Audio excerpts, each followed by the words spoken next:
Well, hello there, my friends. Chris Marcus here with you for Arcadia Economics. And just a quick video, a little preview of Thursday's inflation announcement, which I'm guessing is going to be a historically high number. And sure enough, I mean, you even have Deutsche Bank warning of a global time bomb coming due to rising inflation.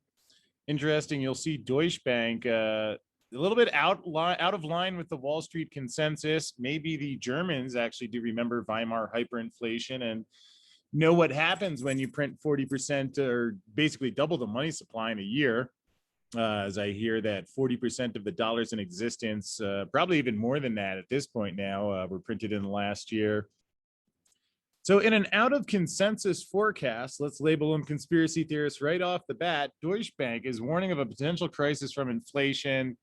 Effects could be devastating, particularly for the most vulnerable in society, which is basically the bank's customers. Probably not going to affect them quite as much, but meanwhile, most on Wall Street and that the Fed see it as an inflation temporary problem, much as they've claimed for the last decade, or really that they've said for the last 100 years, while they've made sure that it would be the opposite of that. And according to CNBC, inflation may look like a problem that will go away. I don't know by what metric any rational person could conclude that, but I appreciate Deutsche Bank. I mean, maybe they are one of the more honest banks. I mean, their traders did admit to using the muscle and blade technique on the silver market. So that was true. And here their analysis especially points to figure out the Federal Reserve, and rightly so, in its new framework in which it will tolerate higher inflation, not for the sake of a full and inclusive recovery, but just because that's the easiest way for them to directly steal money by lying to their constituents and ripping them off with the same trick they've been using for the last 100 years rather. Although even before the Fed, there were equivalents of the Fed which have been using that same trick back since the time of the Roman Empire, and likely even well before that. Didn't cover that level of silver history yet, but maybe next week.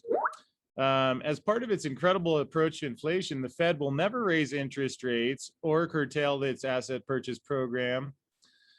And Deutsche Bank disagrees. They say it may take a year longer until 2023, but inflation will reemerge. I'm going to go on record and make the wild prediction that no one will have to wait quite that long. They could just look at the commodity charts today and see that the inflation has spread into basically every asset price. I mean, you have a stock market that hits new all-time highs, and everybody's just cool with that. But Deutsche team said the coming inflation could resemble the 1970s, and only difference, I don't think we'll have Paul Volcker coming to raise interest rates this time around, or get involved in the silver market yet. I'm sure that Paul would be proud of the carried on torch that he has passed to Rostin Benham of the CFTC, who's been tamping the price down with his market structure for a while. Although we'll see if the $30 level and price fixing out of the CFTC can contain this baby, because inflation is so hot that you're going to have to put on oven mitts just to watch the rest of this video or see the release of the BLS report out of the government, where I thought it was wild that they saw it said 4.2% last month. Then I saw expectations of 4.5%, and this thing's growing by the day. I mean, the announcement is being inflated. 8:30 a.m. Eastern Thursday morning. Wow, that should be an exciting one. See that sizzling pace, fastest since 2008.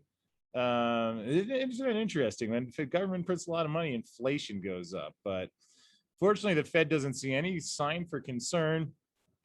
But inflation has been warming up, expected to hit historical levels.